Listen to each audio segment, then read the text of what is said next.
no debía haber, pero así estamos. No hay Estamos problema. bien, puedo esperar, no hay problema. Sí. Vamos ahorita. Justo me está escribiendo la nutricionista que quiere que si una colega suya puede participar. Le he dicho que sí, que no hay problema. Sí, por supuesto, por supuesto. Porque al final ellos también tienen que ver un tema de la dieta con ellos y de todas maneras tienen que hacer un poco la medicación, ¿no? que tienen los pacientes.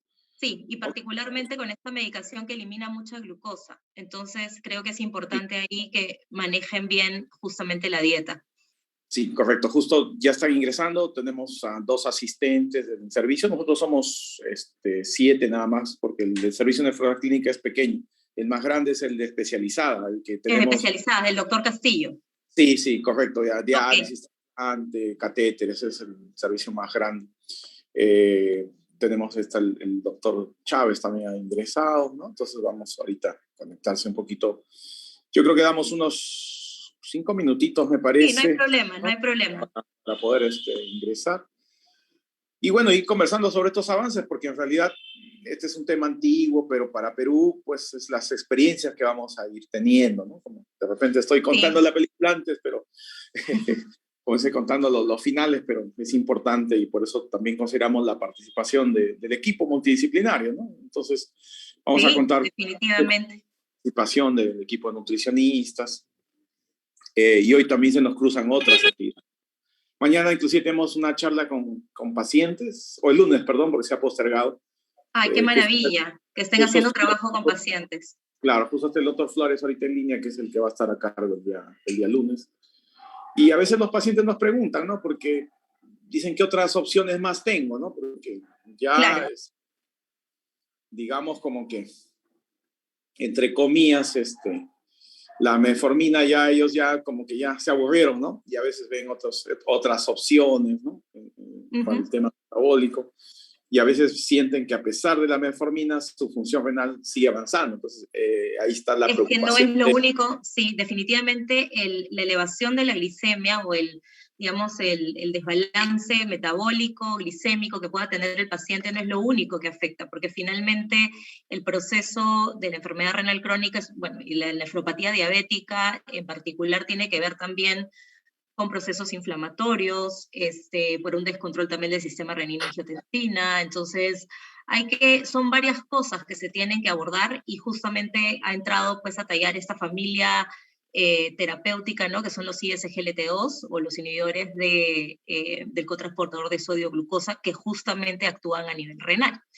Y tienen también otras funciones fuera del riñón. Entonces, realmente esta es una molécula muy especial que yo siento que tengo la suerte realmente que me ha tocado trabajar con ella porque realmente ha hecho cambios importantes en la terapia de diabéticos, en la terapia para el paciente con enfermedad renal crónica y para el paciente con insuficiencia cardíaca. Están cambiando guías internacionales, se le están estableciendo como terapias de primera línea. Entonces, los cambios y se manejan básicamente como, es una sola molécula, es una sola droga, digamos, pero de alguna manera para cada una de las indicaciones hay que visualizarla, ¿no? Como moléculas separadas, porque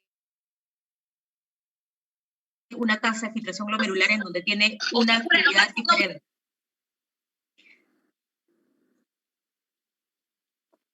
Creo que se filtró el audio. Sí, no hay ningún problema, sucede. Doctora, va a tener que apagar los audios, ¿no? Sí. Pero igual quiero que de todas maneras, en la medida de lo posible, participen cada vez que lo claro, ellos ya abren de acuerdo a las preguntas si hubiera en el momento o alguna cosa diferencial.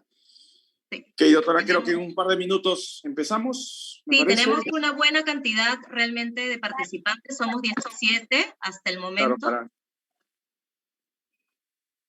sí, pues vamos, justo me está escribiendo también el doctor Torres del servicio, que va a tratar de entrar, está de turno, pero va a tratar de entrar igual con el celular, me dice. Está bien, yo creo que porque algunos colegas están de turno y hay otros que están pues Javier Honorio y Víctor Manuel Soto. Claro, son asistentes del servicio, ¿no? Son asistentes del servicio. Maravilloso. Y acá hay uno PC. que no sé quién es. Ajá. Computadora. Ya. Está bien. Ese es perfecto para poder unirnos. Lo interesante es que haya la participación. Ok, Sí, entonces iba a comentarle este detalle. Bueno, a ver, empezamos 2 minutitos. Las normas rígidas. Vamos acá. Ok. Buenas noches a todos. Bienvenidos a nuestro evento por el Servicio de Nefrología Clínica respecto al Día Mundial del Riñón. Como ustedes saben, el segundo jueves de cada año tenemos esta celebración a iniciativa de la Sociedad Internacional de Nefrología y la Sociedad Mundial del Riñón. Hoy se cruzan muchas actividades en el mundo y el servicio obviamente también han querido participar desde este punto de vista.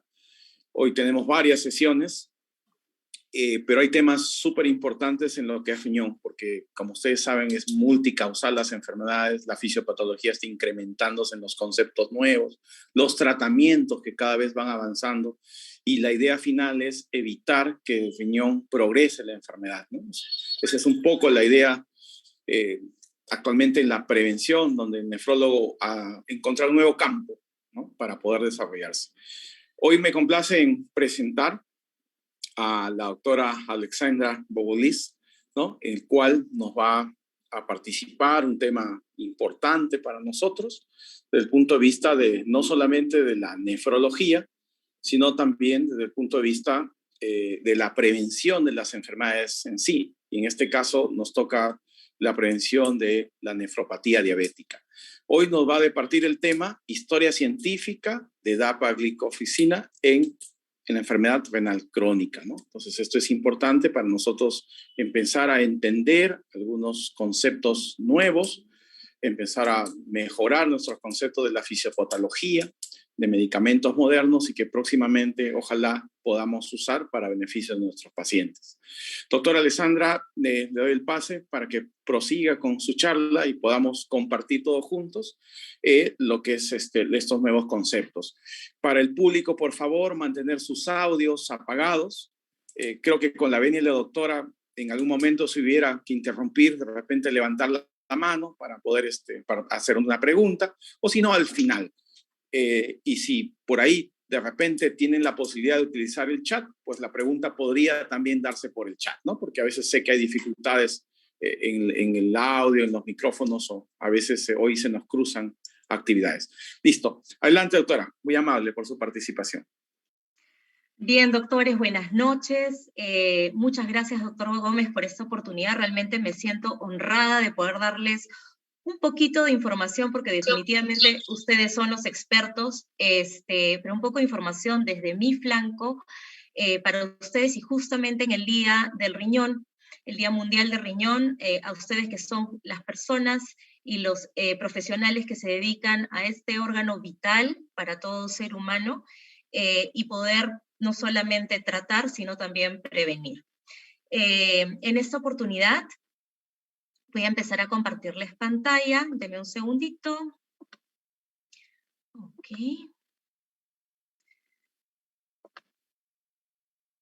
Lo que sí, doctor, antes de empezar a compartir pantalla, porque ahí no voy a tener visibilidad de quiénes están entrando, creo que le voy a dar a usted la posibilidad de poder ingresar personas. ¿Está bien? Perdón, para admitirlos, no hay problema, para poder admitirlos. Sí, lo voy a poner como coanfitrión. Coanfitrión, correcto. Y así usted los puede ir, sí, para no tener que detenerme mucho. Para que no esté saliendo e ingresando del sistema. Sí.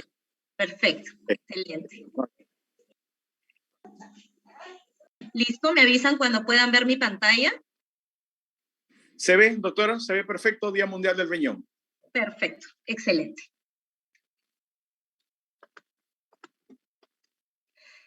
Entonces, el día de hoy les voy a presentar, a propósito justamente de este día tan importante, la historia científica de dapagliflozina, una molécula que pertenece a la familia terapéutica de los ISGLT2 o inhibidores del cotransportador de sodio-glucosa, que como ustedes bien saben se encuentran estos receptores a nivel del túbulo contorneado proximal.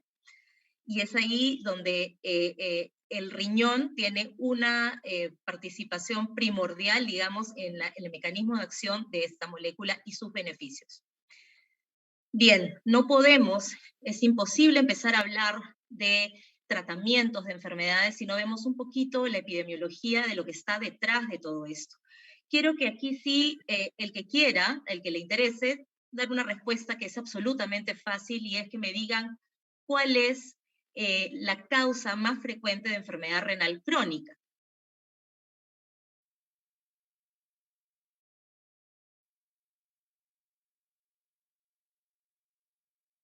¿Nadie se manda? Bueno, la causa más frecuente, porque tenemos... ¿Sí? ¿Alguien habló? Sí, doctora, querían hablar, pero creo que está muteado. Pero no hay problema, sí, doctora, no hay problema. Ok, bien. Estoy segura que saben perfectamente la respuesta, y definitivamente las dos causas más frecuentes son la diabetes mellitus y la hipertensión arterial. Y de esas dos, la más frecuente es la diabetes, que se encuentra en la cabeza. Alrededor de un 40% de los pacientes con enfermedad renal crónica padecen de diabetes mellitus. ¿Ok? Y por lo tanto, digamos, de los pacientes con diabetes mellitus, del 80 a 90% termina siendo una nefropatía diabética como tal. Entonces, finalmente, es importante de todas maneras revisar un poquito en qué vamos con el tema de la epidemiología. Según la IDF del 2021, o sea, del año pasado, la diabetes y sus complicaciones claramente vienen en aumento. Estamos hablando de una prevalencia alrededor del 10.5 a nivel mundial. Nosotros, a nivel de lo que es América del Sur y América Central, estamos cada vez aumentando más, ¿no? Hablamos que 1 de cada 3 adultos incluso vive con una diabetes que no se encuentra diagnosticada. Y si vemos un poco la epidemiología a nivel de Perú, que no la tenemos realmente clara, porque lamentablemente no tenemos registros claros en general, no tenemos data epidemiológica.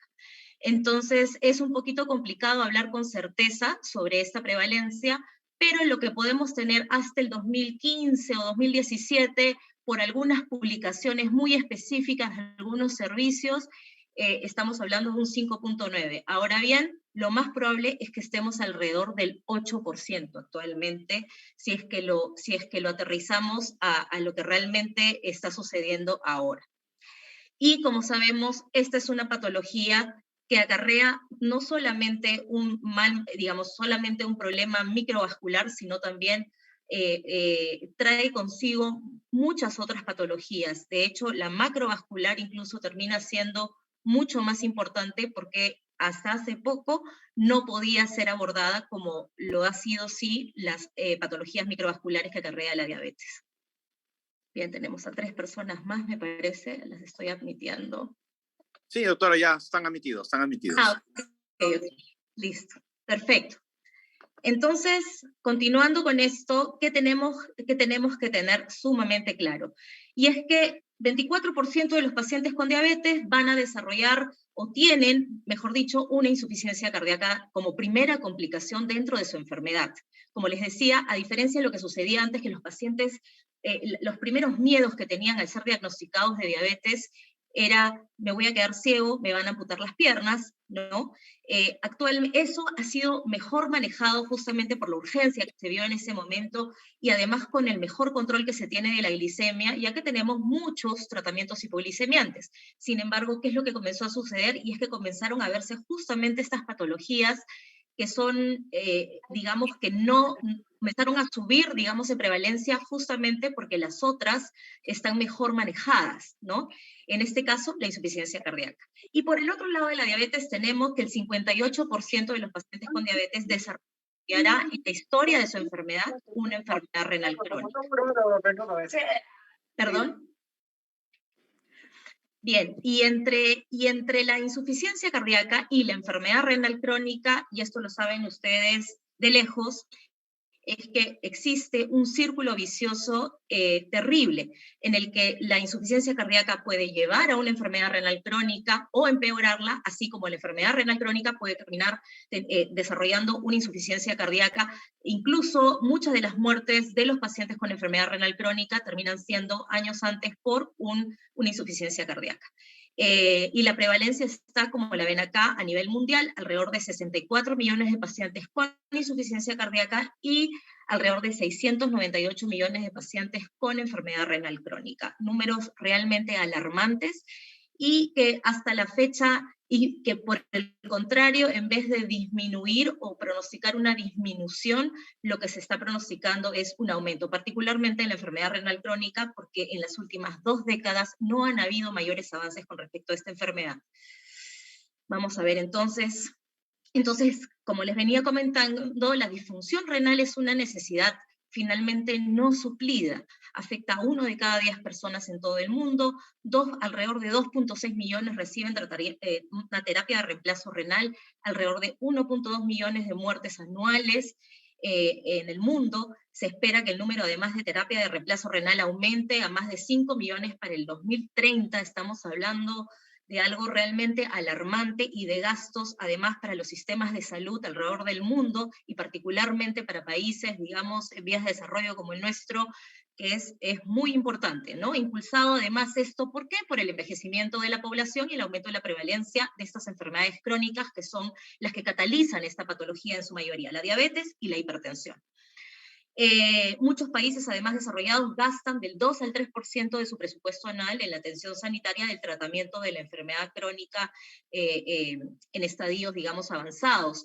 En el caso del Perú, por ejemplo, no sé si alguien tiene una idea de cuánto es lo que se invierte en lo que es el presupuesto anual en atención sanitaria a lo que es enfermedad renal crónica, sobre todo en la terapia de reemplazo renal. ¿Alguien tiene una idea? ¿Tiene una aproximada, una estimación? Si está en este porcentaje que vemos acá del nivel mundial, o si es algo más o algo menos.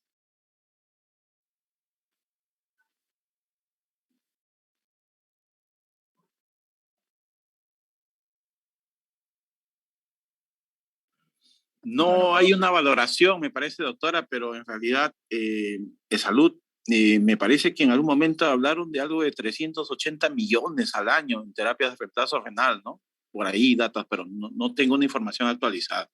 Fíjese, yo le comento que según lo que yo he podido averiguar, estamos alrededor del 6% del presupuesto en salud atribuido a lo que es enfermedad renal crónica, y sobre todo a los últimos estadios, ¿no? Entonces estamos hablando del doble de lo que sucede en los países desarrollados. Hay que preguntarnos por qué, y bueno, ya a esto, digamos, estamos hablando de la enfermedad renal en general, y aquí vemos de los pacientes con diabetes tipo 2 que tienen una enfermedad renal diabética, que da como resultado pues albuminuria persistente, la reducción de la tasa de filtración glomerular. Estamos alrededor de un 40%, o sea, un 40% de esta población gigantesca es pacientes diabéticos, nefrópatas diabéticos, ¿no? Entonces, ¿qué es lo que sucede en el contexto local? Acá les voy a dar un poquito de lo que sucede. Para empezar, no tenemos estadísticas recientes. Si algo le falta a este país, si algo le falta, digamos, a la medicina en este país, es data epidemiológica, y es algo en lo que tenemos que empezar a trabajar, ¿no? Hasta el 2015 lo que podíamos tener era una prevalencia de la enfermedad renal crónica del 16.8%, siendo más frecuente, digamos, en los adultos mayores, en los consumidores de alcohol, población de menor grado de educación, y me imagino que también por el acceso a los sistemas de salud, y etcétera, ¿no? Hipertensos y diabéticos. No tenemos, como les digo, estudio de prevalencia de la enfermedad renal crónica en el Perú, pero se puede estimar un poco de acuerdo a los pocos estudios que tenemos, que son en servicios específicos, ¿no? De acuerdo a la encuesta Janes, ¿no? Se estima aproximadamente que 2.507.121 personas tendrían enfermedad renal crónica en estadio prediálisis en nuestro país, y 19.197 personas tendrían enfermedad renal crónica terminal, y la brecha de personas no atendidas o pacientes no atendidos estaría alrededor de 7.778 pacientes solamente en el CIS, solamente en lo que es MINSA. Ahora, ¿qué es lo que sucede con ESalud? Ha superado más de un 34% de esta población estimada en lo que es o sea, ha superado, digamos, en lo que es lo que pueden cubrir, en un 34%, lo que significa que la demanda está sobresaturada. ¿Ustedes perciben esto en su día a día? Yo les digo... De hecho, dígame, era un comentario muy rápido, pero que sí se ve en la práctica, ¿no? Sobre todo se ha visto en la época pre-pandemia, ¿no? Cómo se saturan a veces las emergencias porque el paciente llega sin un control previo. La gran mayoría de diabéticos con mal control, digamos, metabólico de la enfermedad. Y cuando se pone a pensar, dice, sí se pudo hacer algo, ¿no? El hospital, pues, tiene históricamente una unidad de salud renal que lamentablemente este último tiempo, por pandemia, un poco que se desactivó. La idea es empezar a activarlo y justo estos temas nos motivan, ¿no? Para empezar a hacer este control preventivo de todas las etiologías, ¿no? Pero claro, aprovechar de todas ahora las que etiologías. tenemos la más prevalente y podemos ahí, pues, hacer algo. Eso es lo que voy a comentar. Perfecto, gracias, doctor. Sí, fíjese que incluso como no sé si llamarlo como una anécdota, pero la primera práctica que yo hice mientras estudiaba medicina, de hecho fue durante el primer año de medicina, hice una práctica totalmente voluntaria, ¿no? Busqué la forma de hacer una práctica dentro del Hospital Rebagliati. Hice esta práctica y, digamos, buscando un servicio que me aceptara, ¿no? Obviamente porque favor del favor, terminé en el área de reemplazo renal, en el piso de reemplazo renal, en esa época, no me acuerdo exactamente en qué piso era, pero lo que sí recuerdo es que, bueno, empecé obviamente desde cambiando chatas, poniendo pañales, haciendo el trabajo básico, pero ya en esa época el servicio estaba repleto de pacientes trasplantados, repleto de pacientes que tenían que ser trasplantados esperando el trasplante, pacientes absolutamente dematizados, haciendo rechazos, además muchos haciendo rechazos, infecciones, complicaciones post-trasplante. Entonces, y por supuesto también me daba una visita, digamos, por el área de diálisis que se encontraba abajo en el primer piso, en la parte externa. Ahorita sé que además también tercerizan una gran parte. Entonces, y ya estaban sobresaturados. Ya en esa época, estamos hablando del 2001, ¿no? Mi primer año de medicina, ¿no? Y luego ya, digamos, en el internado, que también lo hice en el Rebagliati, y que también he pasado, digamos, por los diferentes servicios y tal, ha sido la misma experiencia, ¿no? Finalmente he visto un sistema sobresaturado de pacientes con enfermedad renal crónica, en donde ya las unidades de diálisis no se dan abasto, ¿no? Y esto lo he vuelto a ver también de nuevo en el Sabogal durante la residencia. Entonces es algo alarmante y es algo que tenemos que comenzar realmente a empujar hacia soluciones, digamos, desde la prevención hasta el tratamiento, ¿no? Algo en que pensar, digamos, para irnos en este día tan importante. Y bueno, revisando, porque tampoco vamos a dejar de revisar esto en 2 diapositivas definitivamente, porque yo no les voy a enseñar esto a los expertos, y es la fisiopatología, digamos, de la enfermedad renal crónica. Primero que nada, un poco la clasificación que tenemos: la enfermedad renal diabética por un lado y la no diabética, ¿no? Dentro de la no diabética vamos a tener las vasculares, ¿no? Las quísticas, glomerulares y las túbulos intersticiales. Nosotros nos vamos a enfocar ahorita un poco inicialmente en lo que es la progresión de la nefropatía diabética, que ustedes la conocen muy bien, que inicia pues, tenemos el famoso cuadro, digamos, en donde podemos ver la progresión, digamos, en lo que es la disminución de la tasa de filtración glomerular versus el aumento de la proteinuria.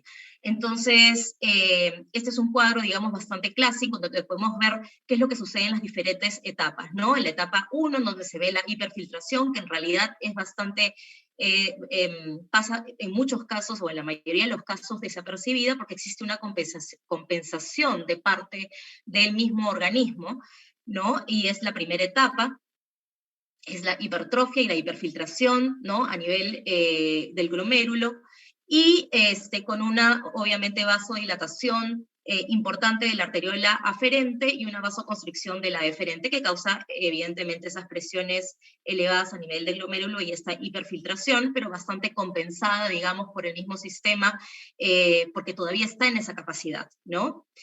Pero comienza a haber ya un daño, digamos, ¿no? Del parénquima. Entonces, luego, en el estadio 1, luego pasamos al estadio 2, en donde también puede pasar de alguna manera desapercibido, porque todavía los síntomas de esa patología, lamentablemente, los síntomas en donde el paciente realmente se siente mal, o tiene algo mucho más palpable para él en donde requiere ir a un médico, porque lamentablemente esa es la cultura que tenemos en Latinoamérica, ¿no? Es, me siento mal, recién ahí voy al médico y no hay esta cultura preventiva, sigue siendo silente y es ahí cuando comienza a bajar la tasa de filtración glomerular y comienza a elevarse poco a poco también la eliminación, digamos, de proteínas a través de la orina, pero también sigue siendo bastante compensado. Si se dan cuenta, la brecha sigue siendo básicamente la misma. Entonces, ¿qué es lo que comenzamos a ver aquí?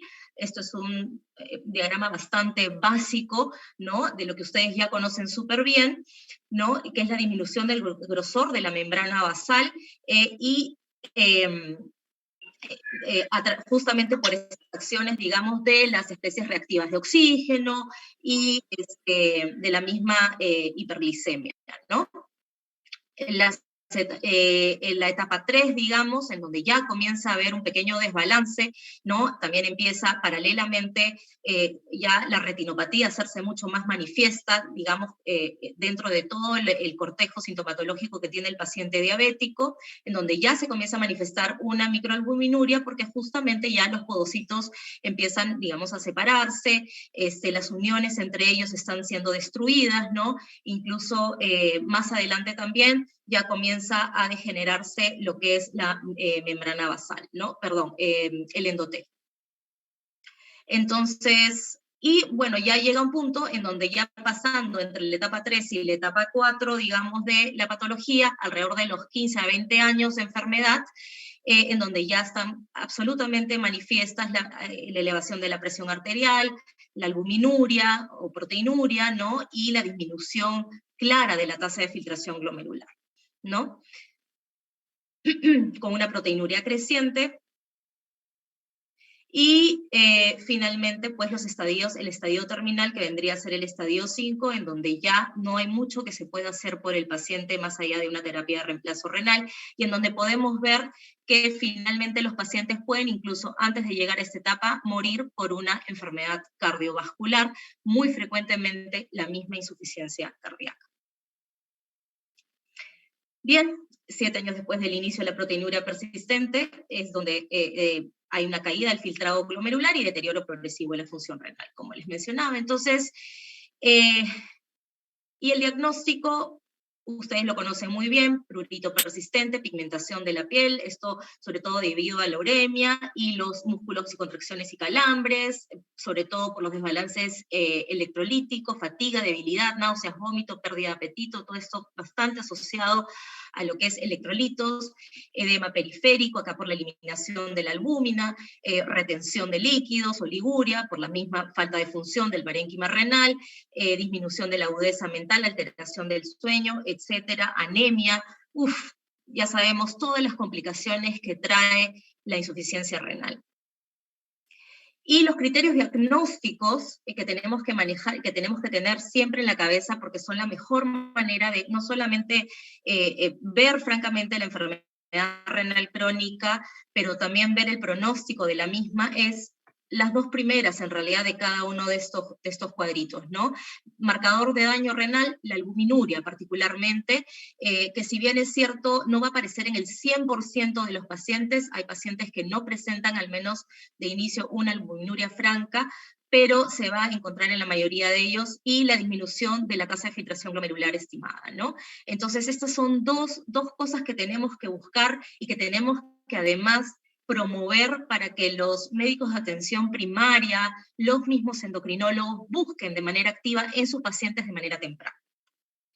Este es el cuadro que yo les decía, que es de la misma KDIGO, ¿no? Que viene desde el 2002 en realidad, pero esto ha sido actualizado incluso en el 2021, el pronóstico de la enfermedad renal crónica, dado justamente por la tasa de filtración glomerular y la albuminuria, ¿no? Entonces aquí vemos los diferentes niveles, tenemos desde el G1 hasta el G5, tengo entendido que, por ejemplo, por las guías de salud, el manejo de G1 hasta G3A, según lo que he podido ver, lo manejan, o por lo menos lo ven los médicos de atención primaria, y a partir del G3B hasta el G5 lo ven ya precisamente nefrología, a menos que haya una rápidamente progresiva, ¿no? O que haya una macroalbuminuria, ¿no?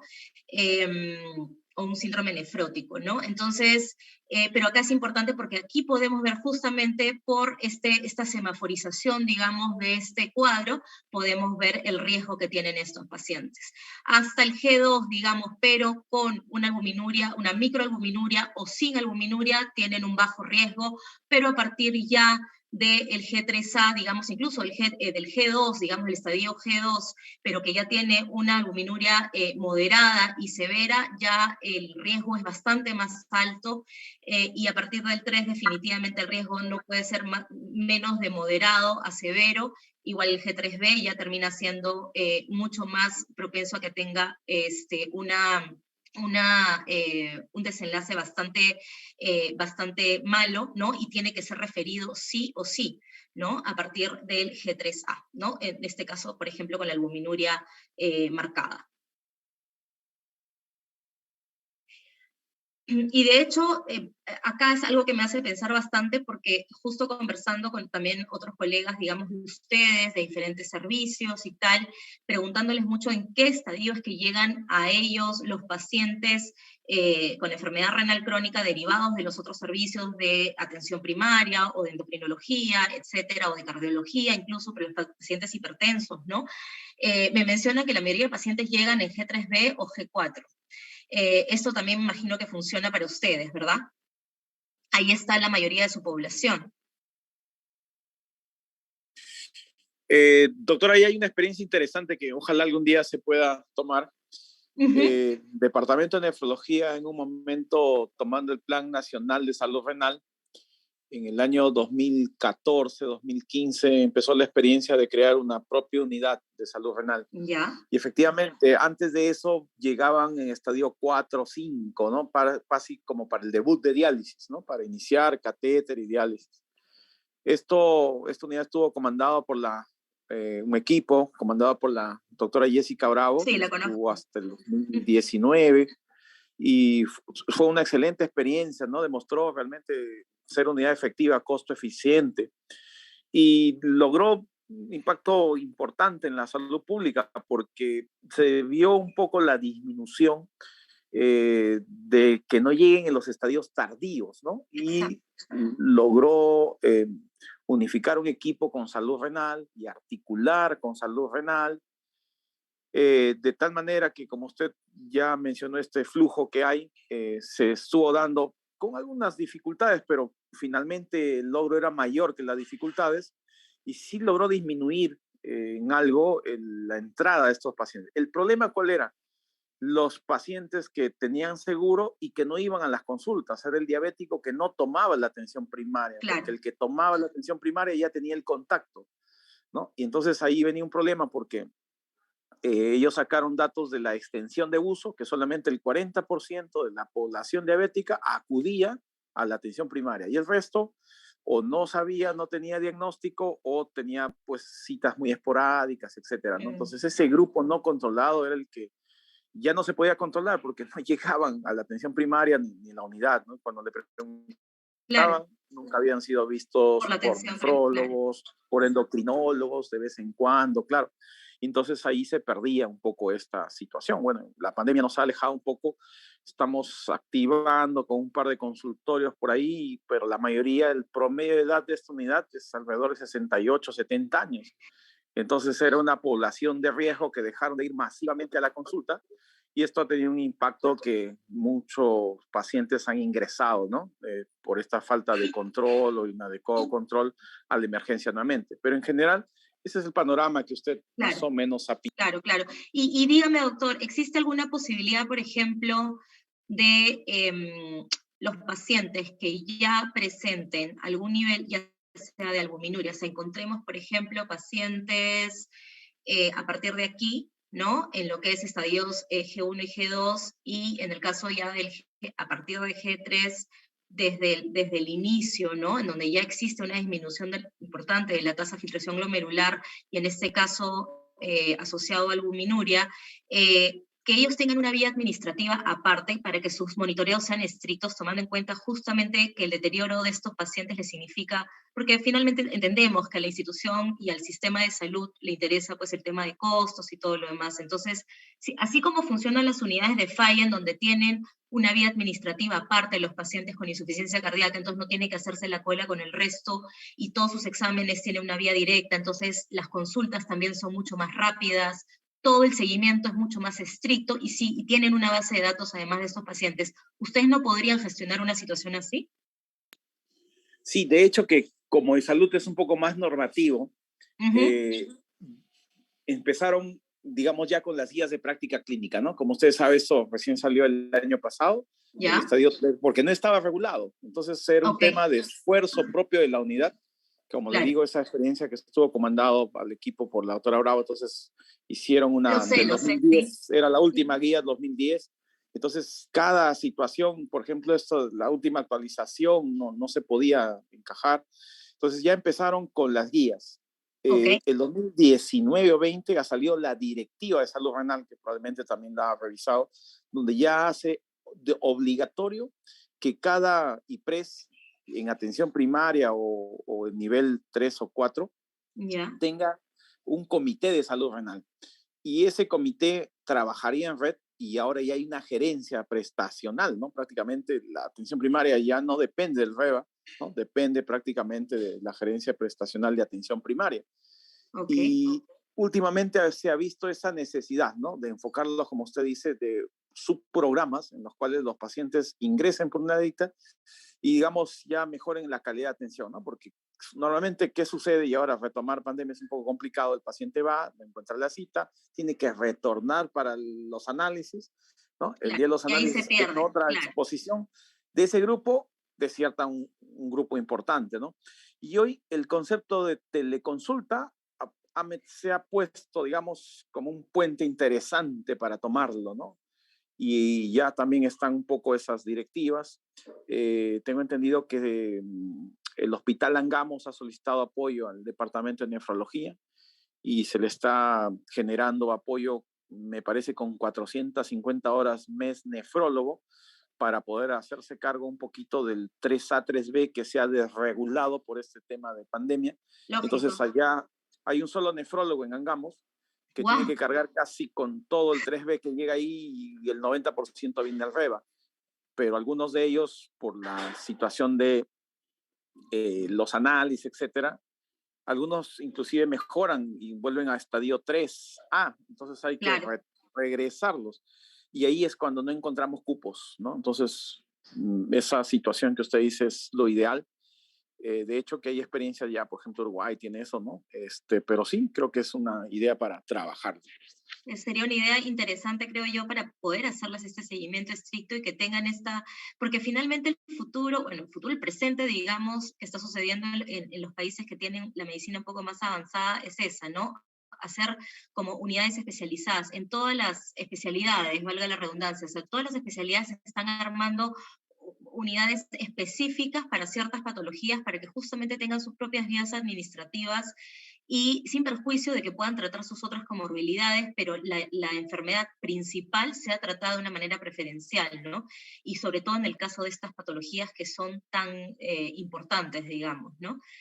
Pero bueno, sí es algo que sería interesante que lo trabajen, porque sobre todo si ya tienen esta unidad, digamos, que usted la maneja actualmente, que es la de salud renal, yo creo que va súper de la mano, ¿no? Súper de la mano. Bien, entonces, a ver. Aquí básicamente para simplemente redondear este tema, y es lo que les venía mencionando, las especies reactivas de oxígeno que se producen, digamos, no solamente con la diabetes, sino en general, porque también con la insuficiencia cardíaca en el momento de que no existe una buena perfusión y una buena oxigenación de los tejidos periféricos, ¿no?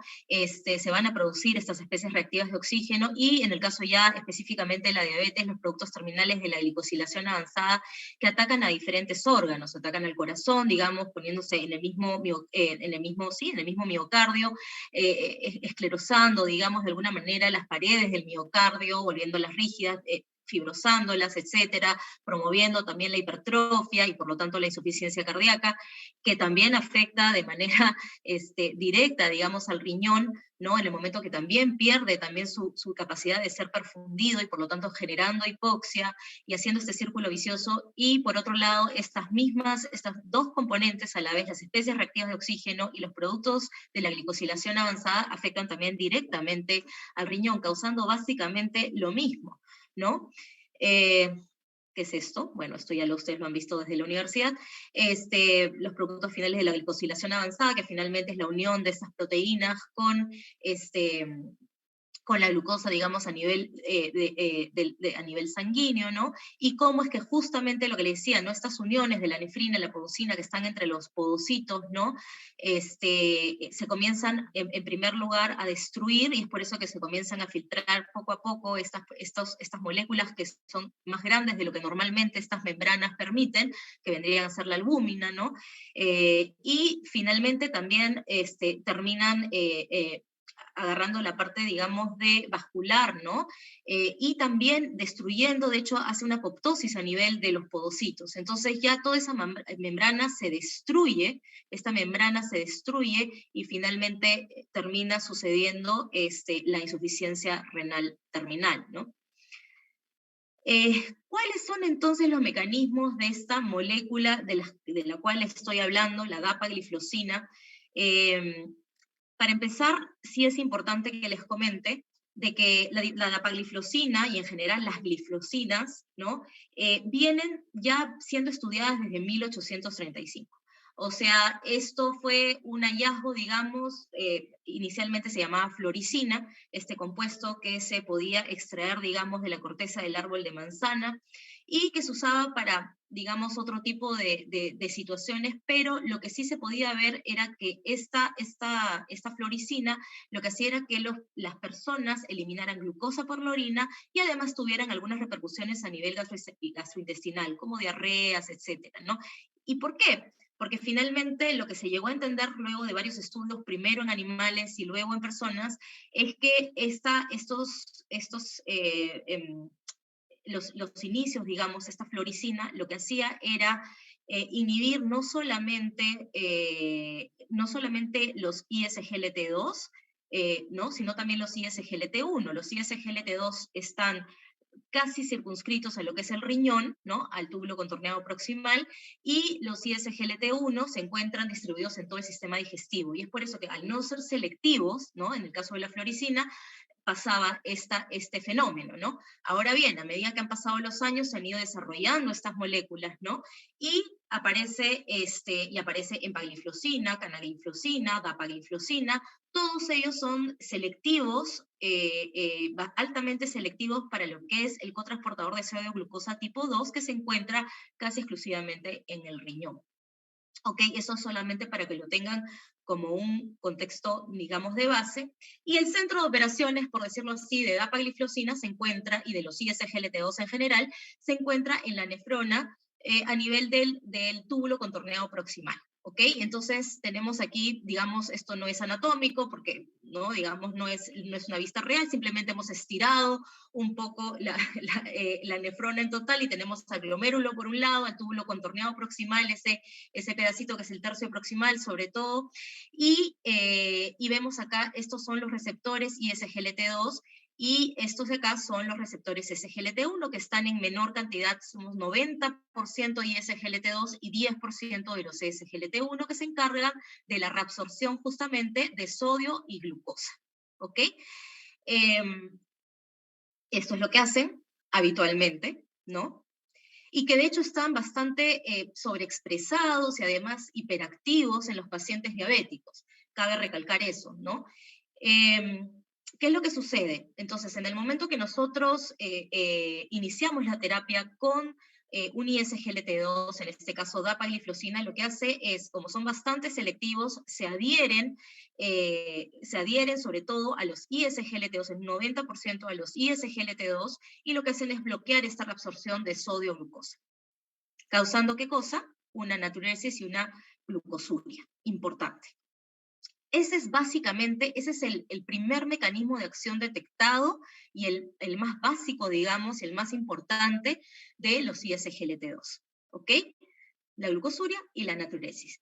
¿Qué es lo que deviene de este mecanismo de acción que parece tan sencillo desde alguna manera, pero termina impactando en tantos sistemas y de tantas maneras que es realmente asombroso? Para empezar, a través de la glucosuria se hace un control glicémico, y un control glicémico muy particular, porque además es independiente de, digamos, de la insulina, es insulino independiente, ¿no? Entonces, mientras el resto de los hipoglicemiantes tienen un trabajo, digamos, más afianzado a lo que es el manejo también de la insulina, ¿no?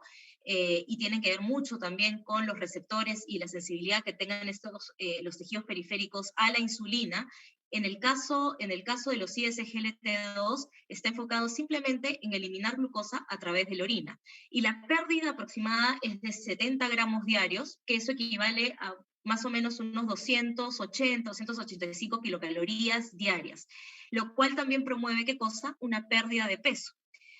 Y la pérdida de peso, cabe recalcar además, que se encuentra en alrededor de 20 y 30% asociado a lo que es el tejido magro, y el resto, estamos hablando de un 70-80% a expensas del tejido graso, y particularmente del perivisceral.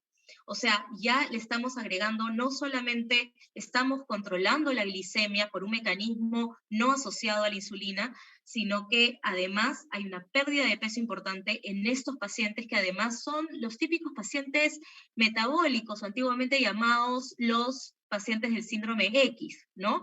Que son con sobrepeso u obesos, con la circunferencia abdominal incrementada, hipertensos, con muchos factores de riesgo, etcétera, ¿no? Entonces, se comienzan a abordar diferentes aristas de la patología que finalmente terminan siendo los mismos factores de riesgo tanto para la insuficiencia cardíaca como para la enfermedad renal. ¿Ok? Y además tenemos otra cosa que sucede, y es que se ocasiona una diuresis osmótica más una natriuresis. Entonces, ¿qué es lo que va a suceder de esto? Dos cosas, ¿no? En primer lugar, va a haber vamos a fundir edemas, en el caso de los pacientes que se encuentran edematosos, a través de una diuresis, digamos, osmótica, y también de la misma natriuresis, pero lo bueno de esta diuresis osmótica es que es más a expensas del intersticial y de este tercer espacio, ¿no?, que a expensas del intravascular, por lo que la presión arterial no se ve tan alterada. Hay una reducción ligera, digamos, y sostenimiento de la presión arterial sistólica, pero en niveles normales, más no una tendencia a la hipotensión, ¿no? Que es lo que sucede, sí, por ejemplo, en el caso de los diuréticos habituales, los diuréticos de ASA, etcétera, ¿no? Y en el caso de la natriuresis, ¿qué es lo que sucede? Que al estar eliminando también sodio por la orina, comienza a haber un control, una contrarregulación, en donde la arteriola aferente, y esto lo vamos a ver después, la arteriola aferente, que está en etapa pues de hiperfiltración, ¿no?, que está dilatada y demás, comienza a hacer una vasoconstricción por un censo, digamos, que se hace a nivel de la mácula densa. Entonces hace una vasoconstricción a nivel de la arteriola aferente y una consecuente vasodilatación moderada, digamos, a nivel de la arteriola eferente, haciendo que los niveles, digamos, las presiones y la hiperfiltración se comience a controlar y se manejen filtraciones más normales dentro del glomérulo, y ahorrándole además energía en el trabajo glomerular. Entonces, estamos reduciendo y sosteniendo la presión arterial, estamos fundiendo edemas, ¿no?, haciendo una diuresis, pero una diuresis efectiva, que no lleva a una hipotensión. Además, estamos haciendo que el paciente baje de peso, ¿no?, controle la glicemia. Es una molécula que tiene realmente varias aristas. Bien, ¿y cuál es la acción cardionefroprotectora? Porque aquí hemos hablado casi exclusivamente, digamos, del paciente exclusivamente diabético. Ahora, ¿qué es lo que sucede con respecto a estos otros dos órganos? En primer lugar, en el caso, por ejemplo, del corazón, reduce la precarga y poscarga. ¿Por qué? Porque obviamente en el momento de hacer una diuresis osmótica y a ver, pues, bajar un poco la presión arterial, y sobre todo balancear este eje, o digamos, esta contrarregulación a este desbalance en el eje renina-angiotensina, disminuye también el volumen plasmático, disminuye la resistencia vascular y entonces existe una reducción de la precarga y la postcarga, ¿no? Mejora la energía miocárdica porque también comienza a haber una disminución de la dependencia de ácidos grasos y un aumento además de la formación de cuerpos cetónicos que son el superfuel o la supergasolina para lo que es el corazón, particularmente el beta-hidroxibutirato, ¿no? Que es lo que más se promueve con el consumo, digamos, de dapagliflozina. Y en el caso, y también además actúa de manera fuera de lo que es el riñón, tiene también una acción adicional a la dapagliflozina, y es que también inhibe los intercambiadores de sodio-hidrogenión que se encuentran justamente en el miocardio, que son los NHE1, y que evitan el ingreso de calcio dentro de la célula, que como ustedes bien saben, lo que promueven es una contracción, porque es la unión de la actina y la miosina, y por lo tanto promueven la contracción y la fibrosis y la hipertrofia, digamos. Es como un marcador de la hipertrofia, o es un catalizador, mejor dicho, de la hipertrofia a nivel miocárdica. Entonces, al inhibir estos intercambiadores, se inhibe la entrada de calcio y también tiene una acción directa sobre el corazón, incluso en el momento en el que, digamos, el riñón no tiene tanta capacidad, digamos, ya de eliminar líquidos y demás. Entonces tiene una acción además aparte, exclusiva en el corazón, que puede ayudar incluso al paciente también renal.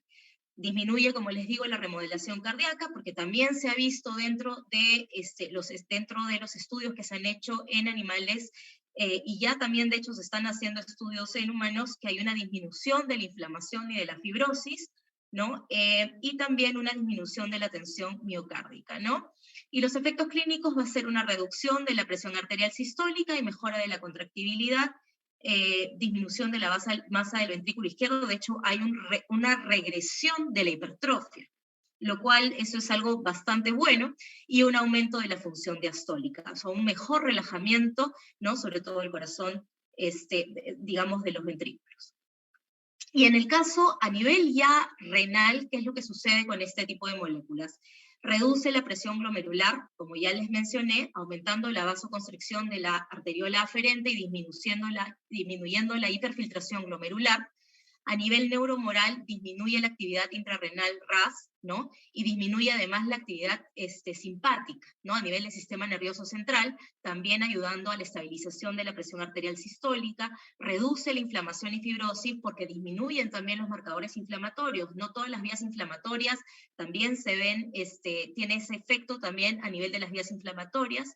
Y disminución de los marcadores de fibrosis. De hecho, hay una regresión del miofibroblasto al fibroblasto, ¿no? Entonces, eso es importante también para poder hacer la producción de eritropoyetina, y es por eso que también más adelante vamos a ver cómo los estudios han aparecido como un hallazgo de que los pacientes comienzan a tener un mejor hematocrito después de empezar a tomar este tipo de moléculas.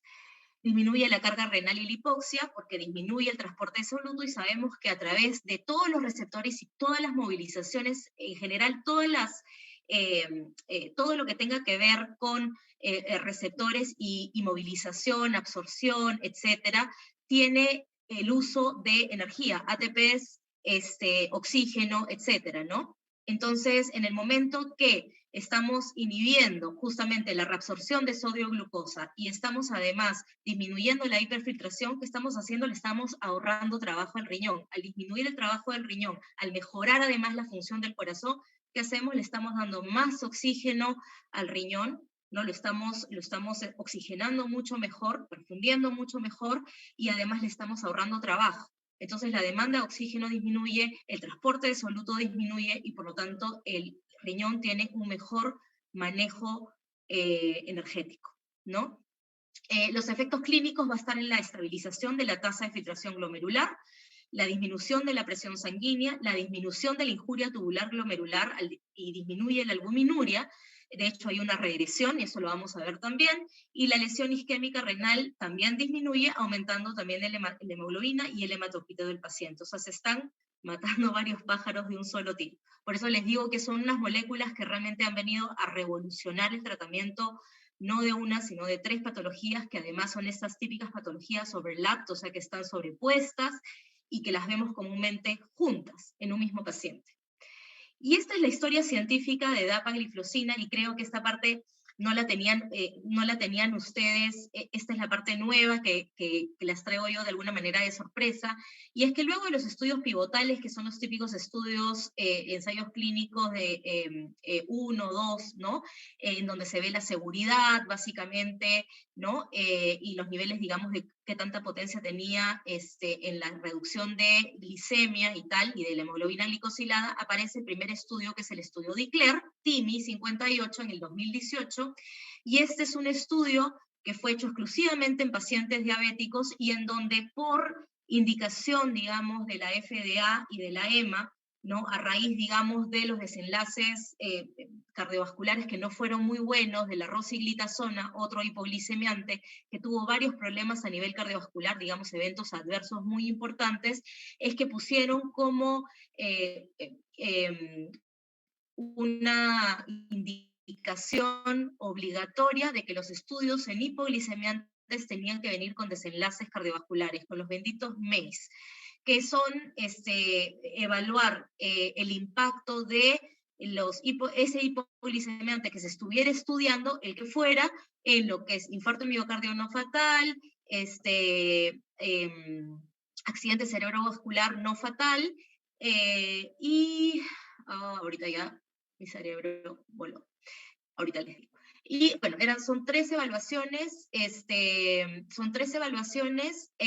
se tienen que hacer. Hay también los MACE de 4 puntos, y dependiendo, uno puede ponerle, pero en este caso, los 3 estudios que se realizaron en esa época, que fue con empagliflozina, el EMPAREC, con canagliflozina, que fue el CANVAS, y el Declare, que fue el último, que fue con dapagliflozina, los 3 tuvieron que sacar justamente estos desenlaces con respecto a MACE, ¿no? Que son el MACE de 3 puntos. Entonces, ¿y qué es lo que resultó finalmente de este estudio Declare-TIMI? Es que la FDA en octubre del 2019, la FDA comenzara ya, a aceptar desde antes, de hecho, desde antes de este estudio, ya lo había aprobado para el tratamiento de la diabetes mellitus, desde el 2014, ya con los estudios pivotales. Ya después, con el Declare-TIMI y con el siguiente estudio que devino, digamos, de el Declare, aparece la aprobación de la FDA en octubre del 2019 para lo que es falla cardíaca en paciente diabético, ¿no? Cambiaron absolutamente las guías canadienses con respecto a la falla cardíaca en pacientes diabéticos, y también cambiaron las guías NICE. Ahora bien, ¿cuál fue el siguiente estudio que devino? Que de hecho fueron estos 2 estudios los que devinieron del Declare. El Declare fue exclusivamente en pacientes diabéticos, pero la población del Declare, a diferencia, digamos, y esto lo vamos a ver en el diseño de cada uno de estos estudios, el Declare, a diferencia de los otros, digamos, de la misma familia terapéutica, fue el único que colocó dentro de su diseño a un 60% de pacientes sin antecedentes de enfermedad cardiovascular establecida. Estamos hablando de pacientes solamente con múltiples factores de riesgo, pacientes en general en buen estado general, pacientes que estaban bien controlados desde el punto de vista incluso metabólico, que tenían una función renal conservada, que no tenían antecedentes de enfermedad cardiovascular, y coloca esta población. ¿Por qué? Porque en la vida real, de hecho, el 80% de los pacientes diabéticos ingresan por primera vez a un consultorio con múltiples factores de riesgo y no con una enfermedad cardiovascular establecida. No todos los pacientes diabéticos van a llegar con un antecedente de un infarto miocardio, no todo paciente diabético llega de frente con una fibrilación auricular o con una insuficiencia cardíaca. El paciente diabético ingresa como el típico paciente con múltiples factores de riesgo, con obesidad o sobrepeso, con antecedentes de tabaquismo, con hipertensión arterial, etcétera, ¿no? Ese es el típico panorama del paciente diabético. Y ese es el paciente que evaluó el estudio Declare en un 60%. Ese fue el 60% de su población. Y cuando se dieron cuenta de que los efectos eran buenos, digamos, porque ahorita vamos a ver los desenlaces que tienen, los desenlaces cardiovasculares en insuficiencia cardíaca y renales fueron espectaculares, y que la mayoría de esos pacientes, de hecho, no tenían antecedentes ni cardiovasculares ni renales. Entonces dijeron, bueno, esto debe funcionar no solamente en paciente diabético, sino que también debe funcionar en el paciente no diabético. Y se desarrollan estos 2 estudios. El estudio DAPA-HF, que es un estudio para evaluar la insuficiencia cardíaca en paciente diabético y no diabético. O sea, acá el estudio es insuficiencia cardíaca, muy al margen de su estado metabólico. Y el estudio DAPA-CKD, que es el estudio que ha salido justamente, bueno, empezó en el 2020, fue publicado el año pasado, y que actualmente ya este año hemos tenido la aprobación de la indicación para enfermedad renal crónica este año, hace menos de un mes. Y esa es como la noticia también que les quería dar por el Día del Riñón.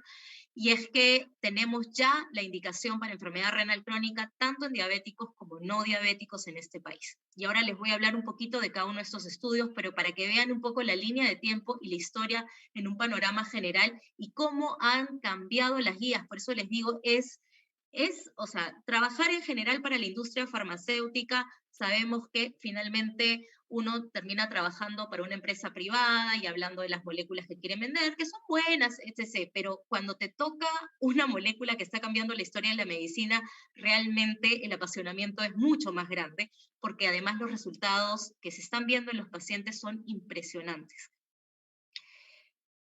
Bien, entonces el estudio de DECLARE-TIMI, que es el primer estudio del cual les hablo, que es exclusivamente en pacientes diabéticos, fue este estudio. Es el estudio más amplio que se ha realizado hasta ahora, ¿no? Son de 17.160 pacientes, un ensayo clínico muy grande, y claro, tiene que ser un diseño grande porque estamos hablando de pacientes de un nivel de riesgo bastante bajo, ¿no? ¿Y cuáles eran los criterios de inclusión? Digamos, los más importantes: diabetes tipo 2, mayor o igual a 40 años, con múltiples factores de riesgo, o sea, mayores o igual a 2, ¿no? El número de 2 factores de riesgo o más, y teníamos enfermedad cardiovascular establecida, ¿no? O sea, podían tener o múltiples factores de riesgo o enfermedad cardiovascular establecida. Finalmente se terminan randomizando 60% de pacientes con diabetes y múltiples factores de riesgo y 40% de pacientes con enfermedad cardiovascular establecida, ¿no? Estamos hablando que 10.000 pacientes eran pacientes con múltiples factores de riesgo y alrededor de 7.000 pacientes con enfermedad cardiovascular establecida, ¿no? Y se dividió pues justamente en dos brazos, ¿no? 1:1, doble ciego, el brazo placebo y el brazo de dapagliflozina de 10 miligramos por día, una tableta diaria, ¿no? Los objetivos primarios fue, como les dije, el objetivo compuesto llamado MACE, fue un MACE de 3 puntos, la que me faltaba: muerte cardiovascular, infarto de miocardio no fatal y evento cerebrovascular no fatal. Y el objetivo compuesto... y esto fue un coprimario, de hecho, ¿no? Teníamos dos objetivos primarios. El segundo objetivo primario, perdón, era la hospitalización por insuficiencia cardíaca o muerte cardiovascular, y dentro de los objetivos secundarios ya se comenzó a buscar el objetivo renal compuesto y la muerte por todas las causas, por cualquier causa, ¿no? El seguimiento de este estudio fue de 4.2 años, tenía que ser largo porque estábamos hablando de una población con muy bajo riesgo, entonces el seguimiento tiene obligatoriamente que ser largo, y de hecho creo que les faltó tiempo, siendo honesta. Bien. Y estos fueron, digamos, los resultados dentro del punto del objetivo primario, que era la variable de hospitalización por insuficiencia cardíaca y muerte cardiovascular. Dio estadísticamente significativo, tenemos un valor P con varios ceros por delante, y además un intervalo de confianza que no sobrepasa el 1, ¿no? Con un hazard ratio de 0.83, lo que significa que hablamos de una reducción del 17% de este riesgo en este grupo de pacientes, ¿no? Tanto en los que tenían antecedentes de enfermedad cardiovascular establecida, como los de múltiples factores de riesgo, y en el caso de MACE no hubo una diferencia. Aquí sí hablamos de un intervalo de confianza que sí sobrepasó el 1, pero lo que sí muestra es seguridad, en el sentido que no va a causar más eventos de los que causa placebo. Entonces cumplieron con la meta que pedía, digamos, la FDA y la EMA, de que no causara eventos de este tipo, que un hipoglicemiante no causara eventos cardiovasculares de este tipo. Bien. Ahora bien, ¿y qué es lo que les decía aquí sobre el diseño en comparación con los otros estudios? Estos son los estudios que se hicieron con las otras moléculas. Este es el DECLARE con dapagliflozina, CANVAS con canagliflozina y EMPA-RE con empagliflozina. Y tenemos que aquí los pacientes de DECLARE, la tasa de filtración glomerular media era de 85.2, era bastante realmente conservada, ¿no? Y con micro y macroalbuminuria, ¿no? Y acá en este caso era de 30.2 la media. caso de Canvas, ¿no? Tenían una tasa de filtración glomerular ya más disminuida, hablamos de 76.5, y en el caso del EMPA-REC eran los que tenían más factores de riesgo, digamos, porque para empezar la media, digamos, de sus pacientes estaba en 74.1 de tasa de filtración glomerular estimada, y además sus pacientes todos, absolutamente todos, tenían enfermedad cardiovascular establecida, ¿no? Entonces, y esto es lo que sucedió con el famoso compuesto renal, ¿no? El compuesto renal, que vendría a ser la disminución sostenida del 40, mayor o igual al 40% de la tasa de filtración glomerular, o la llegada, digamos, a enfermedad renal terminal, ¿no?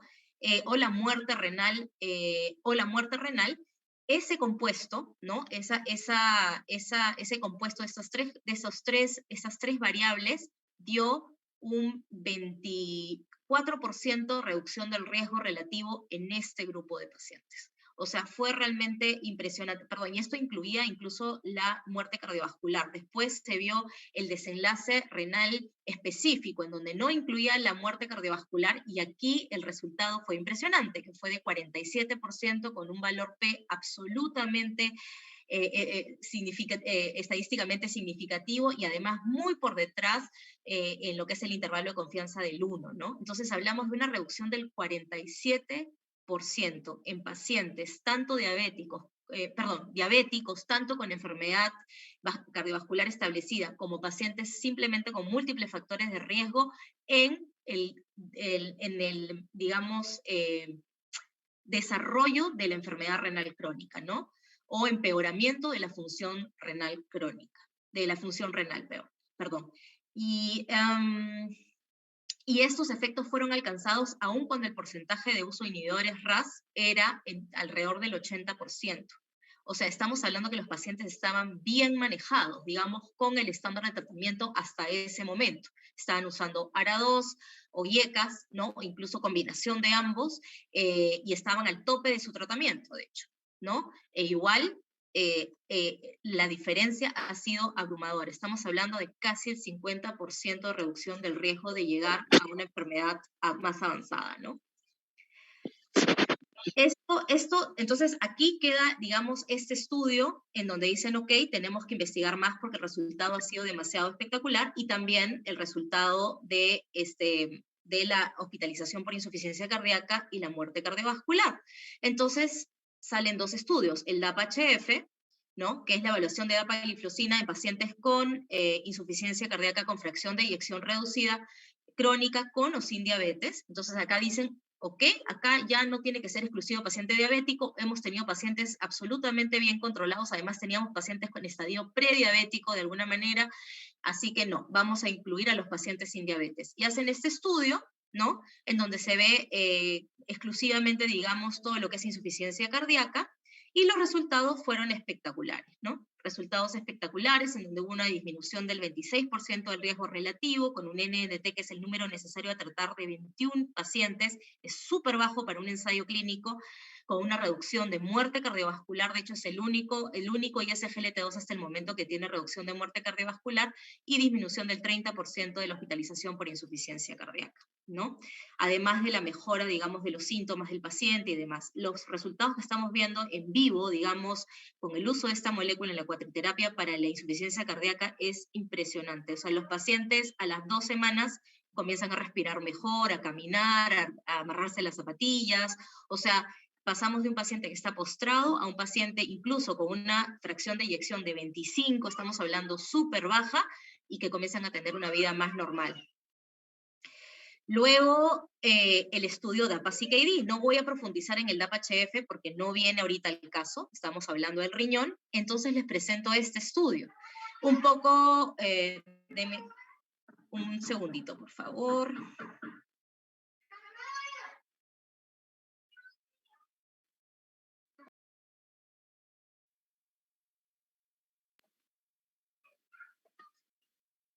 Ok, entonces este es el estudio DAPA-CKD. Es el primer estudio de un ISGLT2 en evaluar eficacia y seguridad en el tratamiento de la enfermedad renal crónica con o sin diabetes. Y aquí ya esto es, hasta ahorita somos los únicos que han sacado resultados en esto, somos los únicos en tener además aprobación por DIGEMIT y por la FDA. Entonces estamos hablando de un estudio en pacientes con diabetes y sin diabetes, ¿no? 68% de los pacientes tenían diabetes y 32% de pacientes no diabéticos. También en un doble ciego, ¿no? 1 a 1, 4.034 pacientes. Y acá lo que resultó fue impresionante. Una disminución en el compuesto, digamos, en el compuesto renal combinado con muerte cardiovascular, una reducción del 39% del riesgo relativo, ¿no? Y con un NNT de 19, aún más bajo que el anterior. Y ya en el compuesto renal exclusivo, o sea, sin muerte cardiovascular, llegamos a un 47%. O sea, estamos reduciendo el riesgo de progresión de enfermedad, de llegar al estadio terminal y de la muerte renal en un 47%, ¿no? Perdón, en un 44%, me fui un poquito. Y también reducimos la hospitalización por insuficiencia cardíaca en esta población de pacientes y la mortalidad por todas las causas en un 31%, además de dentro del análisis exploratorio, la disminución de la llegada a diálisis, de la terapia de reemplazo renal o muerte renal, ¿no? En un 34%. La seguridad, además, ha sido bastante bien tolerada en los pacientes con y sin diabetes, y de hecho, ahorita voy a presentarles lo que han sido los resultados de seguridad de este estudio, que son iguales a los de los otros dos estudios. Este es el estudio, el diseño, como les digo, el desenlace primario, compuesto a disminución sostenida, mayor o igual al 50% en la tasa de filtración glomerular, enfermedad renal ya en estadio tardío, ¿no? End-stage renal disease, muerte renal o cardiovascular. Este fue el compuesto primario, desenlace primario, y el desenlace secundario ya era el compuesto renal específico, sin la muerte cardiovascular, y luego ya era el compuesto de muerte cardiovascular y hospitalización por insuficiencia cardíaca y la mortalidad por todas las causas. Todos fueron estadísticamente significativos, absolutamente todos, y la particularidad de este estudio, que es bien interesante, es que el seguimiento se tuvo que acortar. O sea, tuvo que ser corto porque el comité de ética dijo que no podían tener a un grupo de tratamiento que estuviera siendo tan beneficiado versus el grupo placebo. Entonces es un estudio que se tuvo que cortar antes de tiempo, justamente porque el grupo de tratamiento era demasiado eficaz. O sea, esto es algo también que no tiene mucho precedente, ¿no? Y bueno, las pacientes que entraron a este estudio fueron pacientes con tasas de filtración glomerular de 25 a 75, ¿no? Estamos hablando del estadio 4, G4, hasta el estadio 2, ¿no? Con albuminuria, digamos, de 200 a 5.000 miligramos por gramo, ¿no? Dosis máxima tolerada. Además, tenían que estar en un buen tratamiento con ARAS o inhibidores SECA, estable por mayor o igual a 4 semanas, y podían tener diabetes o no diabetes. Se excluyeron a los diabéticos tipo 1, a la enfermedad renal poliquística, a la nefropatía lúpica, vasculitis asociada a ANCA, y a la terapia, a personas que estuvieran en terapia de inmunosupresora menor o igual a 6 meses previos al ingreso del estudio. En los grupos que podemos ver acá, ¿no? Son que en la población general, casi el 60% de los pacientes tenían nefropatía diabética, bastante comparable a lo que sucede en la vida real. 16% tenían nefropatía hipertensiva o isquémica, y el resto de los pacientes en las diferentes clases de glomerulonefritis crónica, ¿no? Dentro del grupo de los pacientes con diabetes, ¿no? Que como les decía, fueron la mayoría de ellos, casi el 90%, tenían nefropatía diabética, y el 6.9% de los pacientes diabéticos tenían nefropatía hipertensiva o isquémica, y el resto las glomerulonefritis crónica distribuidas, digamos, en esta forma, ¿no? Y los pacientes sin diabetes teníamos 34.8% de pacientes, casi 35% de pacientes con nefropatía hipertensiva isquémica, y 42.8% con glomerulonefritis crónica distribuidas de esta manera, ¿no? Y hubo un gran porcentaje de pacientes con nefropatía con inmunoglobulina A. Las características basales según el estado de diabetes, vemos que los pacientes estaban bastante bien medicados, el 97% de los pacientes en ambos grupos, digamos tanto en los diabéticos como no diabéticos, y en general en la población general, estaban con algún tipo de bloqueador del sistema renina-angiotensina, ¿no? Bien, y hablamos también de pacientes que tenían una presión arterial sistólica mayor de 130, en promedio, índice de masa corporal por encima de 29. No era, pues no era. Y yo le digo, no, yo no voy, me voy. Hola. Y mamá, Carol y me daba Saldaña. mucha pena porque mamá había venido y en realidad sí paseamos un poquito, pero no como...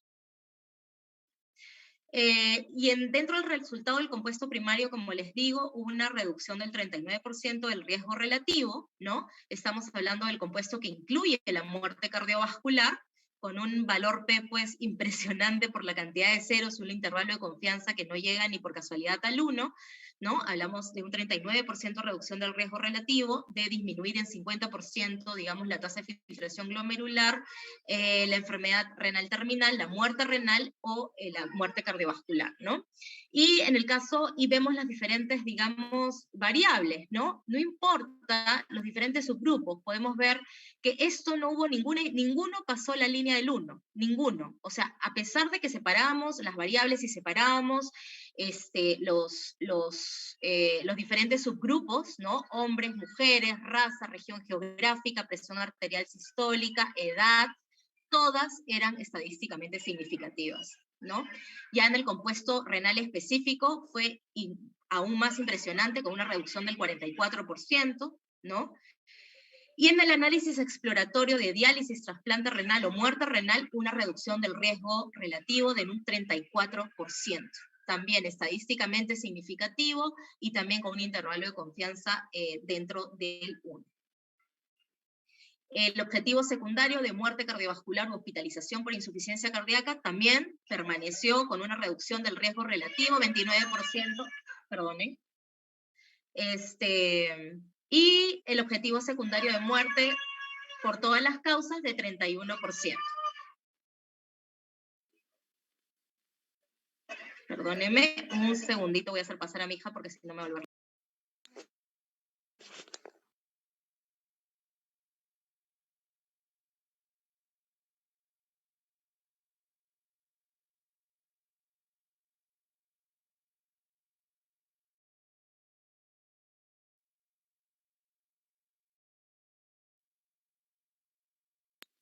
Bien, mil disculpas, gajes del oficio. Mil disculpas. No sé si tienen alguna pregunta hasta este momento, porque esto es algo bastante novedoso en realidad. DECLARE, digamos, fue el abordaje inicial de esta molécula, en donde, y el enfoque en general que le han dado a los ISGLT2 desde el principio ha sido en torno a la diabetes mellitus, pero como se habrán dado cuenta, y como les dije en un principio, es como si estuviéramos manejando 3 moléculas. A pesar de ser la misma, tiene diferentes efectos en 3 patologías diferentes.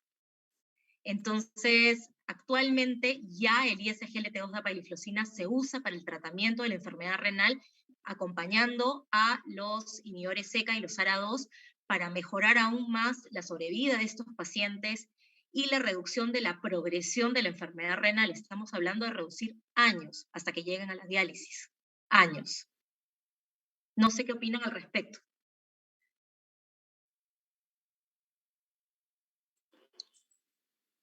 De repente al final, doctora, para el público pueda participar de repente al final. Ok, perfecto.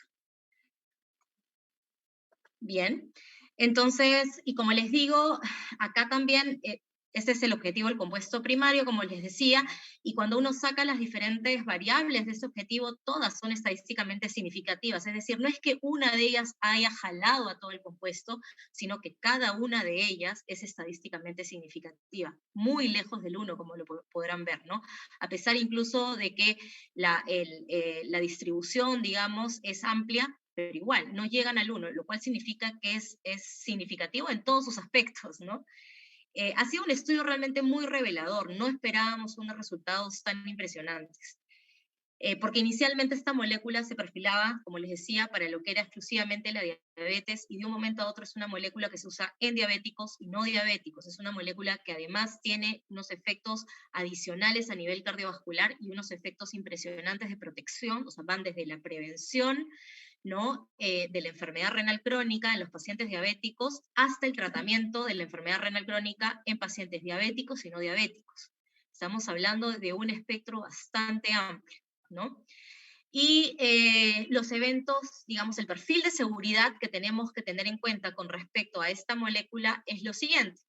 Desde el punto de vista de si es que por eventos adversos hubo una descontinuación del tratamiento, de hecho hubo menos descontinuaciones en el grupo de dapagliflozina versus el placebo.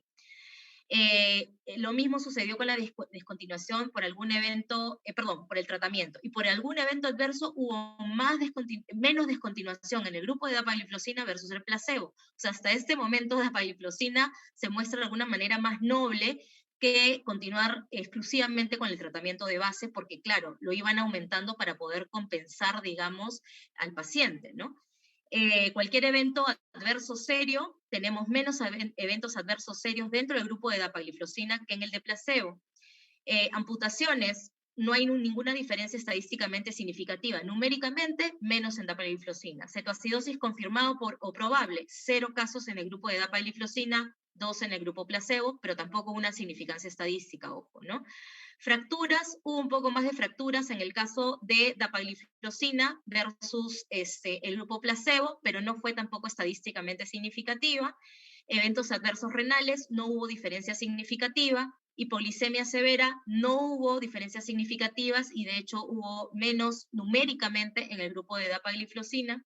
Depresión de volumen, hubo una diferencia, pero tampoco fue estadísticamente significativa desde el punto de vista de porcentaje, 5.9 versus 4.2, y esto estadísticamente no era significativo. Y lo mismo con respecto a lo que es depresión de volumen en general.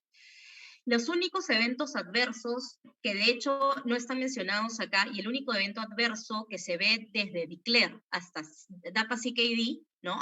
Durante los 3 estudios, digamos, son las infecciones genitales. Que básicamente son las candidiasis, ¿no? Las balanitis o los vulvovaginitis, etc., ¿no? Y es justamente por la eliminación de glucosa a través del sistema urinario que termina comprometiendo, digamos, toda la flora de la región perineal y de la región genital externa, ¿no? Entonces, esas son las únicas que de hecho son prevenibles solamente con un lavado después de cada micción con agua, exclusivamente con agua, que fue un estudio que se realizó en Japón, porque justamente vieron qué es lo que sucedía con esta población que además es absolutamente pulcra, digamos, en el tema de el lavado genital, ¿no? Ellos tienen toda una filosofía, digamos, y forma de vida muy, muy estricta, ¿no? Y en ellos hubo 0 casos en poblaciones grandes que usaban ISGLT2, ¿no? 0 casos.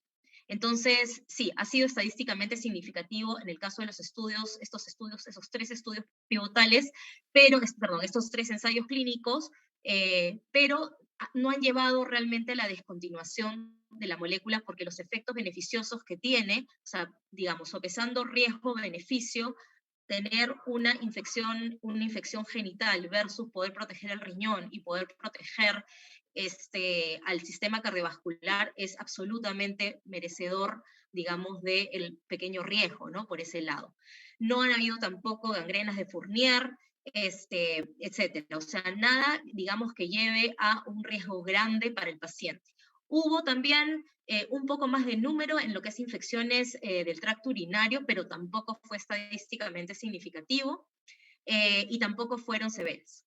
Podían ser tratadas de la manera habitual. Así que esto es lo que tenemos en resumen del DAPA-CKD, primer estudio renal dedicado a evaluar la eficacia y seguridad del ISGLT2 en pacientes con enfermedad renal crónica con y sin diabetes. 39% reducción del riesgo relativo del compuesto primario, que incluye la muerte cardiovascular, 44% de reducción del riesgo relativo del objetivo renal específico, sin la muerte cardiovascular, 29% de lo que es la reducción de riesgo relativo del compuesto cardiovascular y 31% de disminución del riesgo relativo de muerte por todas las causas. Realmente, y con un perfil pues de seguridad bien establecido. Y que es cómo han respondido finalmente las guías con respecto a esto. Todos estos cambios que se han dado, que vienen, como le digo, desde el 2014 en realidad, y es las guías de práctica clínica, por ejemplo, en el caso de la diabetes. Acá vamos a ir de frente para, no sé por qué se ha ido con todo esto. Ok, las medidas farmacológicas, por ejemplo, acá. En el caso, esto es en el caso de las guías ADA, ¿no? Diabetes mellitus más antecedentes, más enfermedad cardiovascular establecida o indicadores de alto riesgo o enfermedad renal crónica o falla cardíaca, es recomendado el ISGLT2 independientemente de la hemoglobina glicosilada y teniendo en cuenta los factores específicos del paciente. Recomendación con nivel de evidencia A. O sea, ya estamos en una, por decirlo así, para lo que es enfermedad cardiovascular establecida, indicadores de alto riesgo, enfermedad renal con diabetes, estamos en una línea de tratamiento, en primera línea de tratamiento junto con la metformina y los cambios de estilo de vida. Esto es un cambio bastante importante. De hecho, ya las últimas guías ADA incluso están empezando a quitar incluso a la metformina. O sea, esto es algo que medio bien complicado, ¿no? Pero incluso dentro de lo que es el listado esencial de medicamentos de la Organización Mundial de la Salud, ya han sacado el último listado que lo hicieron en octubre, si no me equivoco, del año pasado, ha sido el último que han sacado, en donde incluso han sacado a los IDPP4 del listado esencial para lo que es el manejo de la diabetes, y se han quedado solo y exclusivamente con la metformina, con las insulinas, y con una molécula más, si no me equivoco, que ahorita no me acuerdo, y los ISGLT2. O sea, los ISGLT2 ya están en el listado esencial, y ojo, que ese listado aplica a países como África, digamos, muy, muy pobres, extremadamente pobres. O sea, es como los medicamentos más básicos que tienen que haber por cada patología, ¿no? Entonces, es bien interesante los cambios importantes que se han venido dando a raíz del descubrimiento y el desarrollo, digamos, de los estudios de estas moléculas. ¿Y qué es lo que dice? Aquí, como les digo, la guía finalmente te dice lo siguiente, ¿no? La primera línea de tratamiento, ok, sigue siendo metformina y los cambios de estilo de vida, pero en el caso de estas patologías, que es la enfermedad cardiovascular establecida, indicadores de alto riesgo, insuficiencia cardíaca y enfermedad renal crónica, SGLT2, SGLT2, SGLT2. Lo mismo, digamos, dentro del consenso también de la AACC, ¿no? El Statement Consensus, ¿no? Con ellos también, los ISGLT2 también se encuentran bastante alto, digamos, dentro del manejo de los pacientes con enfermedad cardiovascular establecida, enfermedad renal crónica e insuficiencia cardíaca con fracción de eyección reducida, ¿no? Lo mismo. Estos son justamente los factores que se consideran de riesgo, saber tomar en cuenta desde ya que el paciente diabético nunca va a ser de bajo riesgo, el paciente diabético es de riesgo moderado, alto riesgo o muy alto riesgo. Y de hecho, la mayoría de los pacientes diabéticos están aquí, en el alto riesgo y el muy alto riesgo, por lo que técnicamente todos los pacientes diabéticos deberían usar un ISGLT2 al margen de su control metabólico, o sea, al margen de que estén o no en targets, digamos, glicémicos. Podrían estar en targets glicémicos solo con metformina y sin embargo se les debería dar por el riesgo cardiovascular que tienen y por el efecto a nivel renal, porque es protector renal, o sea, es un gran protector renal. Y lo mismo sucede, digamos, con las guías europeas, ¿no? Las guías ALAT también, lo mismo, recomiendan la metformina más el ISGLT2, en el caso también lo mismo, falla cardíaca, nefropatía y antecedentes de enfermedad cardiovascular, ¿no?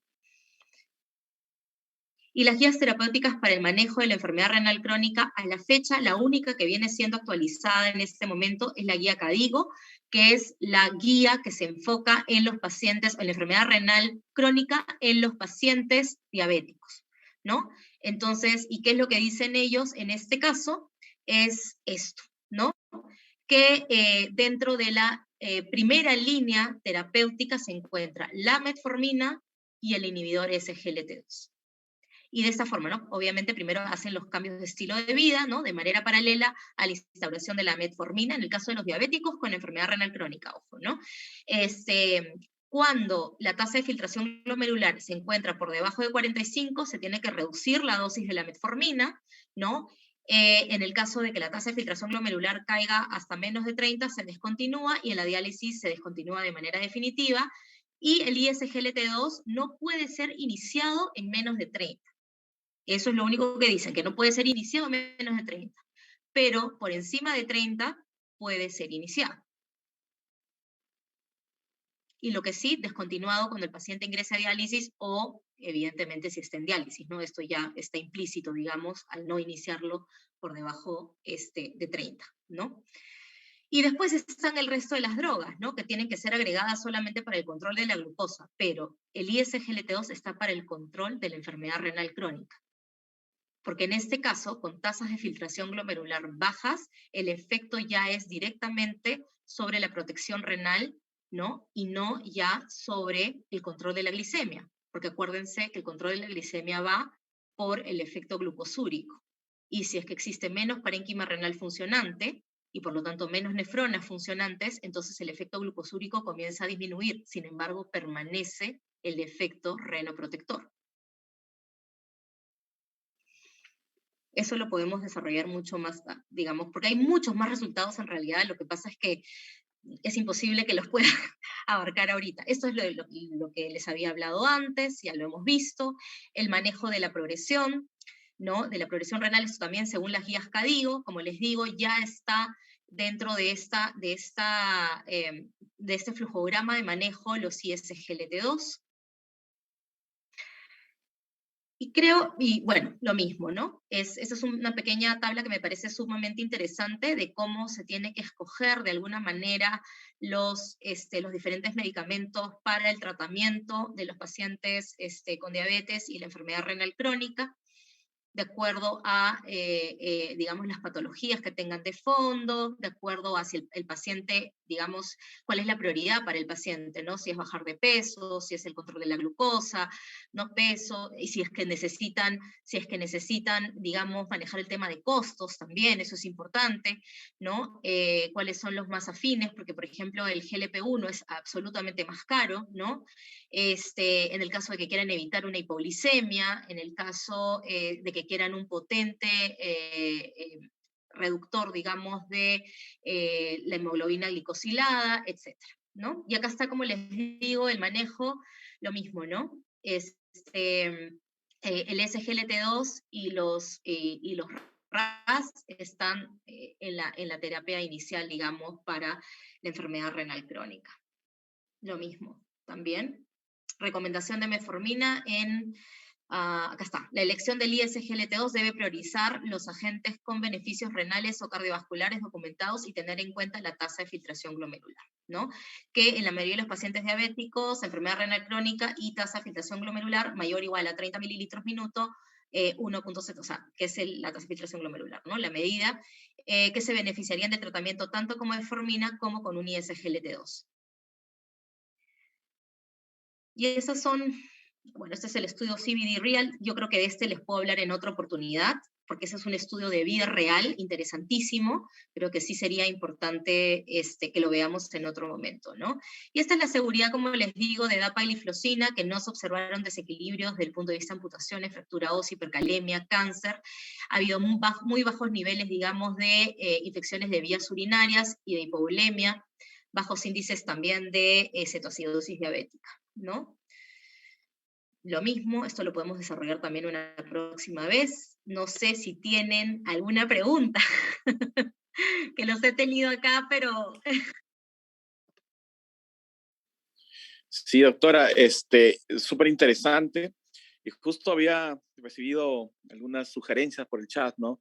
No sé si es posible poder invitarle en una segunda oportunidad para ampliar esta parte de las guías, me dicen, y los estudios, casi enfocándose en eso, ya conociendo un poco el mecanismo y todo lo que nos ha explicado de la molécula, ¿no?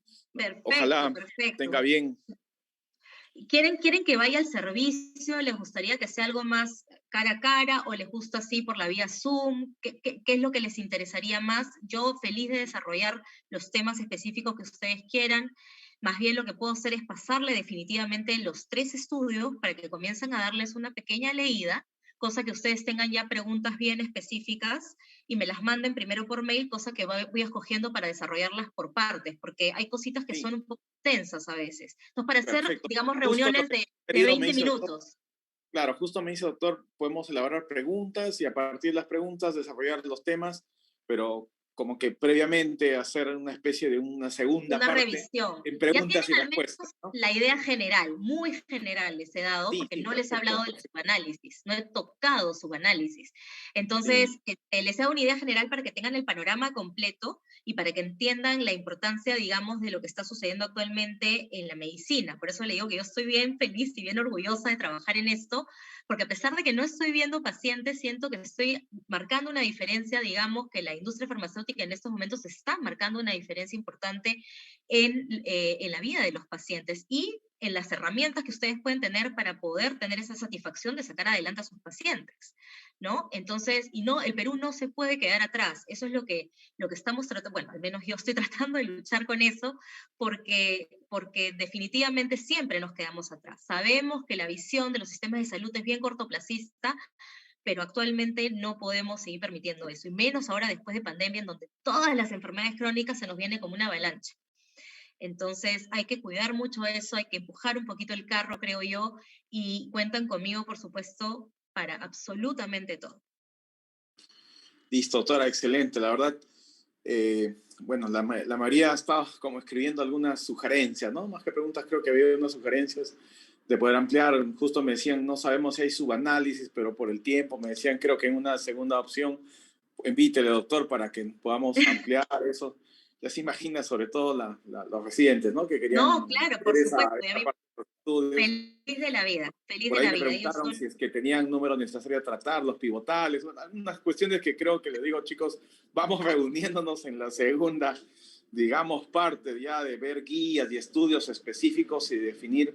Y bueno, otra cuestión que me decían, doctor, ¿y con qué estudios ha aprobado FDA? ¿No? Nos interesa saber cómo ha sido esa aprobación. Le digo, obviamente van los pivotales, ¿no? Más o menos por ahí. La FDA, la FDA, o sea, ha ido aprobando los diferentes tratamientos, o sea, las diferentes indicaciones. Primero, bajo los primeros estudios, los pivotales, ¿no? Se hizo la aprobación para lo que es diabetes mellitus, ¿no? Luego ya para lo que es insuficiencia cardíaca con fracción de eyección reducida, se agarraron de DICLER y de el DAPA-HF, ¿no? Y luego ya para lo que es enfermedad renal crónica del DAPA-CKD, ¿no?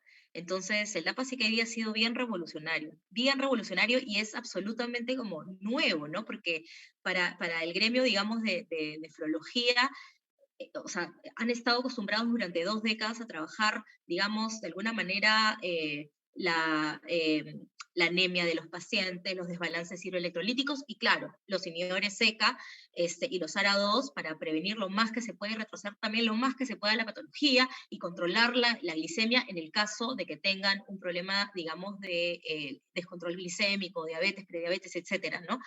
Pero más allá de eso, no había más que hacer. Entonces, ahora ya existe una nueva opción que reduce marcadamente esos riesgos y prolonga mucho la vida del paciente, digamos, en términos de llegar a la diálisis, de llegar a la muerte renal, de llegar incluso a la insuficiencia cardíaca por problemas renales, entonces a este complejo cardiorrenal, ¿no? Que es bastante frecuente dentro de su especialidad.